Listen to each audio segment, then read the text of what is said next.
हिंगोली जिल्ह्याच्या विकासाला वेग देणारा एक महत्त्वपूर्ण निर्णय आज घेण्यात आला आहे. NH 481B नरसी नाका फाटा, अग्रसेन चौक ते सावरखेडा NH 481 या महामार्गाच्या चौपदरीकरणाच्या कामास अखेर केंद्रीय रस्ते वाहतूक मंत्री नितीनजी गडकरी साहेब यांनी मंजुरी दिली आहे.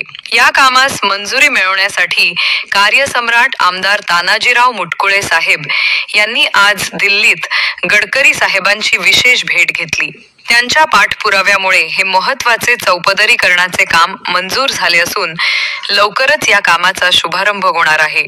या प्रकल्पामुळे हिंगोली जिल्ह्यातील वाहतूक सुलभ होईल, अपघातांची संख्या कमी होईल आणि औद्योगिक तसेच ग्रामीण भागाचा विकास वेगाने होईल अशी अपेक्षा व्यक्त केली जात आहे.